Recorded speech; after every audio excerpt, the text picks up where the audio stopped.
What's up, guys? Right now, I'm taller. You what? Very I'd like a hat. sure. Can I get a hat at some point? You got a hat, man. I don't have a hat. You don't have a hat? No, I don't have. I have a shirt. Okay, we'll get you a shirt. I think it's beautiful. Richard thinks it's beautiful. What's up, guys? Welcome to DoMoreLife. You are here because you're awesome. I'm just kidding. You're here because I'm awesome. No, that's definitely not the truth. You're here because we're going to tell you, if you stay tuned, what apps we use to travel with and how you can use them to your benefit. Before we begin this little project that we're about to go on, I'm going to ask Richard a question and get an honest answer. And you guys are probably going to want to know the answer as well. How do you like my hat? I think it's beautiful. Richard thinks it's beautiful. You see, really what it is it's breast cancer awareness. Hey, well, Pink, everyone right? likes that. Everyone likes that. Everyone I'm likes not that. kidding. It really. That's what went through my head when I got the pink hat was breast cancer awareness. Because who doesn't know somebody that hasn't been affected by breast cancer, right? That's great. Yeah. I love it. And it's also beautiful. Where can we get those hats? you can't get them yet, but you're going to be able to at some point. That's for sure. We're just gonna get all the hats for yourself. I guess so. Right. I'm going to look at getting some very, very soon. I'd like a hat. Sure. Can I get a hat at some point? You got a hat, man. I don't have a hat. You don't have a hat? No, I don't have. I have a shirt. Okay, we'll get you a shirt. Okay. The point of this video was to talk about travel apps, and this video was requested by a subscriber. We want to give you guys some information regarding what travel apps we use when we travel and kind of how they function and what may or may not benefit you the most. So Richard is the more experienced traveler. Are you trying to say I'm older? Yes. How dare you, sir? He is the more experienced and older of both of us here. So I'm going to simply ask him a question, let him talk for a minute, and then I'll tell you guys my 2 cents, which is literally like 2 cents.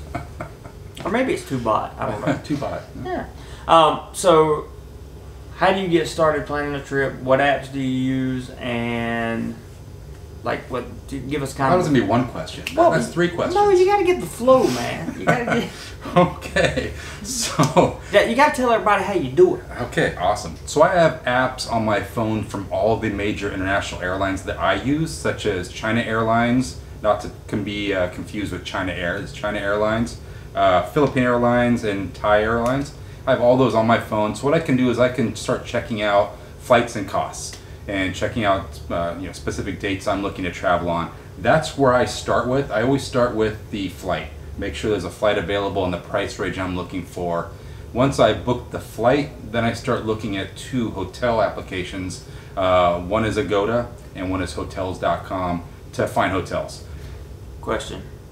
Do you find that the flight is always, most of the time, or sometimes cheaper if it's through the airline or if you use a third-party app like Kayak or something? So that's a great question. I can answer it a little differently than you would think, right? So I use the travel sites from the major airlines because I like to have the flexibility to change the flight, right? So if something comes up last minute, there's maybe just a small change fee of $50 to $100 to $150. If you book it through like Expedia or a third-party site, you sort of give up that flexibility of changing that flight, or so I think. So that's why I choose to go directly through the airlines. And then I have all my miles directly in those airlines, so it allows me to build up additional miles. I don't know if on those third-party sites you can utilize your mileage number or not. So I don't fly enough to have mileage numbers. Just so you guys know, these are the international flights I've taken. I've taken one from America to Peru. I've taken one from America to the Philippines via Taipei, Taiwan. I've taken one, and all these have return flights too, except the last one. I have taken a flight via Singapore Air, which was on an A380, which is one of my favorite airplanes. So that flight originated in Charlotte to JFK, which is in America. We went to Germany, had a stopover in Singapore, and then took Cathay Pacific into Cebu, Philippines. That was my second trip to the Philippines. And then I took an international flight via Cebu Pacific from the Philippines to Thailand. So those are all my international flying experiences. I don't have miles, I don't have things accumulated, stuff like that. So I'm not really the guy to ask about flights and that kind of thing. That's why old people like this that have, you know, stuff and things. Miles. Yeah, it's a good thing. That's why. It's a good thing. That's why I use them. We talking about the airlines or miles in my body? Yeah, I was talking about both. Okay. Yeah, but so if you want to talk about hotels and stuff, that's something that I'm pretty good at. I use hotels.com. See, and that's where I think you and I differ, right? So you're a hotels.com guy. I'm Agoda, just because I've found that some of the hotels I find on Agoda are not listed on hotels.com. He makes a very interesting point, and I have to say that I agree with him. The reason that I am currently a hotels.com, you know, advocate user, right, is because I have obtained their gold level, which gives me the best price. Is that for older people? You get that with age? Actually, no. That comes with how many nights you stay with it. Yeah, all right. yeah. Okay. So no luck for you, dude. Okay, I thought maybe I'd be platinum level then, maybe if it was on age. No. So you have to start at standard, then you have silver, then you have gold. And at gold you have to stay, I believe it's 40 nights per calendar year to get the gold membership. And you're going to get the best price. You're going to get your free night every 10 nights. But they do lack in availability of hotels, absolutely without question. At this point, I'm not ready to switch over until the calendar year switches over and I have to start my days over. At that point, I'm probably going to go to Agoda myself, simply because there is more availability, and oftentimes the prices are sometimes significantly cheaper, but definitely a few dollars here and there. Yeah, I mean, so you raise a good point, right? So having status on hotels.com has helped you, right? So I'm at their lower level. I think I'm like 1 day away from getting the free day or something like that. But I found specifically with the Hotel iRovers, their cost was about $100 less to stay there for 8 days on Agoda than hotels.com. Wow. In the same room, right? So that was a little surprised at that. That's interesting because I actually use that hotel a lot. So some of the apps that I use when it comes to booking flights and things like that, I usually start with Kayak, and I'll look at Kayak and find the flight, and then I'll go to the airline and see if they had the same flight, and usually it's cheaper on the airline directly, so I'll buy the flight directly from the airline rather than going through Kayak. I have used Cheapo Air in the past. I will never use them again. I found their customer service to be very, very insufficient for my needs. I use other apps such as Hostel.com, or maybe just Hostel. The app may just be Hostel. Are you traveling around with a backpack or something? Well, no, they have cheap one-room hostels in certain places, you know. Educate me. I don't know. I got to teach the old dog new tricks, right? But yeah, that's pretty much what we wanted to tell you guys, and give you an idea of some of the apps we use. You know, Google Trips and all that stuff is good for planning, you know, and that kind of thing.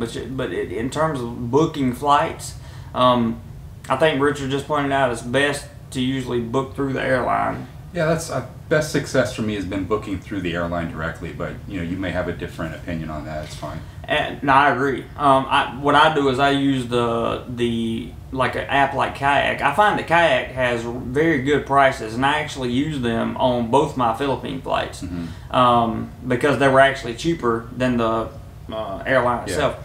So I used Kayak several times, and it worked very well.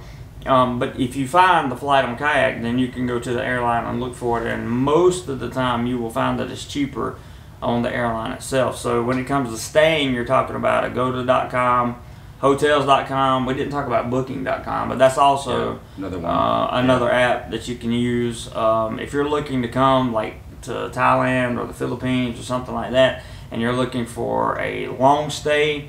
You can look at Rent Hub. You can also look at Airbnb. That's another app we didn't talk about. Airbnb offers a lot of really good, you know, weekly, monthly stays, that kind of thing. Their prices for they're typically set up for, you know, 3 or more nights. In most cases, because if you don't stay at least 3 nights, then usually you won't be able to get the booking. In most of my experience. Yeah, and I think we talked about this earlier about the flights, right? So one thing that I've taken I think 48 long-haul flights now for the last 4 years. So, 15 hours or greater, 48 flights like that. I know that specifically for San Francisco to Southeast Asia, where I go in Thailand, there's only about 4 airlines that take that trip.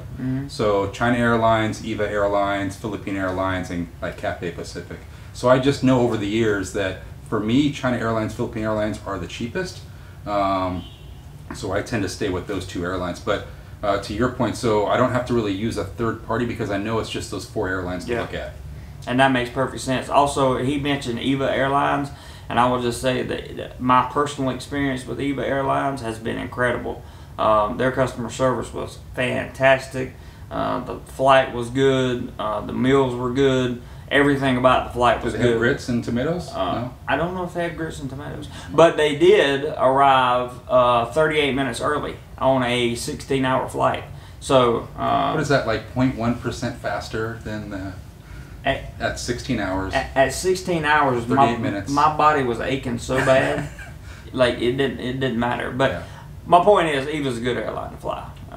And if you guys ever see a deal on EVA Airlines, I strongly recommend you getting that. So anyway, I hope this helped. We had a good time making this video, and we are currently in Pattaya, and it's time to go out. That's right. Let's do it. All right. See you guys.